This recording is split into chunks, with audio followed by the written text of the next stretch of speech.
Hello friends, नमस्कार, जय जगन्नाथ। आज आम कखारु शाग बा कखारु पत्र बा तार डंकरे एमती एक रेसिपी बनैबा जोटा कि पिलाठू बुढ़ा पर्यंत समस्त खाई पारे।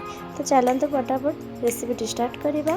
तो रेसिपी मुझे नहीं कखारु एमती टिके डंक को काटी नहीं आलू कखारु नहीं कखारु पत्र को देखो ये टाइप काटी नहीं छोट छोट कर। तो ये चलते प्रस्तुत करवा।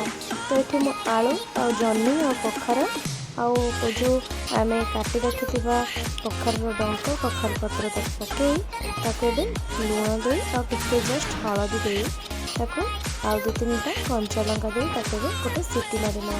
देखु गोटे सीटी देवे प्रेसर सीझे कौन ना आमर टे लेट हुए कखारु शागटी सीझापी से शीघ्र बनवाई मुझे कखारु शागटी को प्रेसर में गोटे सीटी दे देती।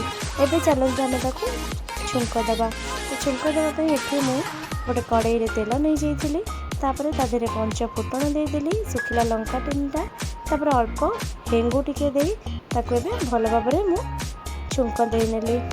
छुंक देला डंकी भल भाव में घोटी ने यही टाइप बनई ने पूरापूरी आमर प्रस्तुत हो जाए कखारु शागर यही रेसिपीटी बहुत सहज और टेस्ट भी बहुत बढ़िया लगे। आपण मैंने या निश्चित ट्राए करूँ आ मत कमेंट सेक्शन में जनातु केमिति लगिला। पुणी थे नहीं आसबि नुआ नुआ रेसिपी। से पर्यंत रही नमस्कार, जय जगन्नाथ।